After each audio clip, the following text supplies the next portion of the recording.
Does Donald Trump know who pays the tariffs? The answer is no, but it seems as though even Scott Bessent is at least paying lip service to the idea that it is not the importers of foreign products and goods that pay the tariffs.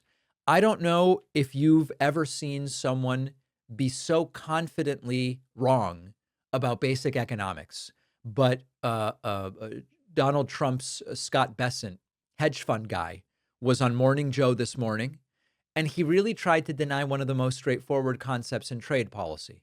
He was asked, does Donald Trump realize that the consumer ultimately pays the tariffs? And Bessent disagrees. Now, my question to you is, does Bessent really not know who pays the tariffs?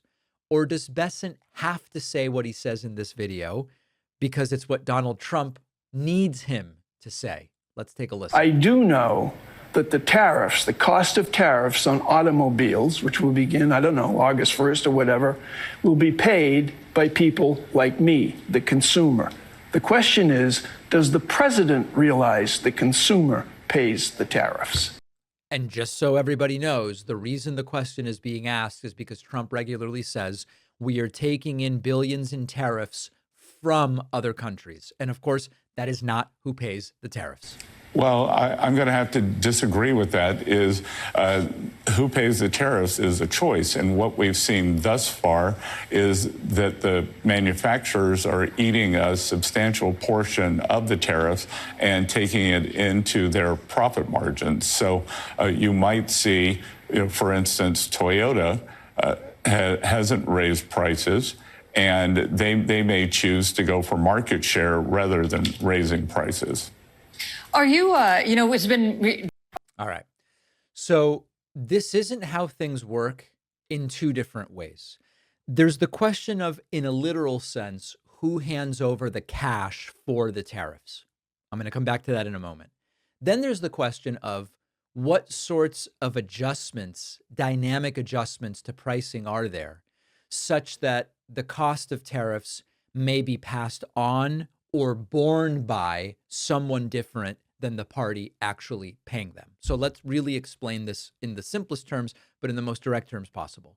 A tariff is a tax on imports paid by the importer.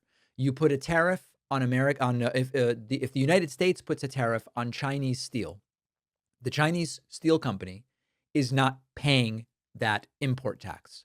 When the products arrive at American shores, in order to release the products to the company, the importing company forks over the money for the tariffs. That's in a literal sense who is paying it. The money goes from American business to American government. The tariff is paid by the importer. Now, it is true that the importer has some choices. The importer could say, well, we've paid a tariff, so we are now going to raise the prices of our finished good and pass that along to the consumer. If the importer pays more for Chinese steel, whatever they're building with that steel might be sold for more money to the end user, to the consumer. The other possibility is that the importer could cut costs somewhere else. If they do cut costs somewhere else to try to keep the price the same, we're paying more on the imported steel, let's cut costs elsewhere. Those cost-cutting measures could still hurt an American company. They might say, well, you know what? We are going to have to go with a cheaper version of the American components. That hurts an American company. It is still borne by that American company that now is selling less stuff to the importer. So it's being borne that way by Americans. Obviously, if the cost is passed on just to the consumer, that's who ultimately is paying the tariff. Now, there is another possibility. There's actually a couple other possibilities. Bessent is suggesting, well, the importer can just absorb it. The importer could say, yes, I'm paying more for the Chinese steel, but I'll just accept a lower profit. I won't pass that along. I won't pass the increased cost along to the consumer. I won't cut spending somewhere else and hurt some American supplier. I'm just going to absorb that. But basic capitalism, which people like Scott Bessent claim to subscribe to, should understand that if resource costs go up, which is what happened when you tariff goods, it makes them more expensive. Manufacturers do not eat those costs indefinitely. The costs could be eaten in the short term by them cutting into profit margins. But in modern capitalism, which Scott Bessent says is the holy grail of how to organize an economy, shareholders do not accept lower profit margins. They want growth, they want returns.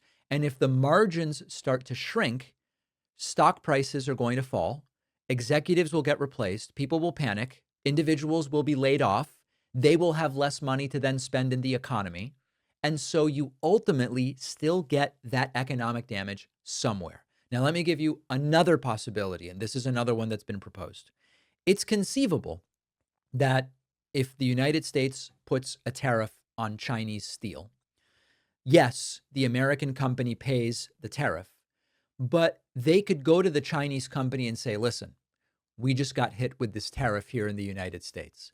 Since we now have to pay a 25% tariff on the Chinese steel, we need you, the Chinese company, to sell us the steel for 25% less. This is the glorious process that Trump and many others are hoping for, which is, if they even understand that the tariffs are paid by the American company, we'll pay 25%, but we're going to get a 25% discount from China because the Chinese company isn't going to want to lose our business. Unfortunately, that is, number one, not what's happening. And number two, that only really works if we have the Chinese supplier over a barrel. But we really need that Chinese supplier more than they need the United States as a customer in many situations. And so that longer term way in which over time the exporting country might foot some of the bill for the tariffs, it's certainly not happening now. And in the position that China's in, it's probably not going to happen at all. So Bessent's not even willing to admit it. I think Bessent probably does really know the truth about who pays the tariffs, but he's in a position where he can't just acknowledge that because it's not what Trump has directed him to do. Sad that to placate the orange leader, these guys have to lie. And of course, horrible that they're willing to do so.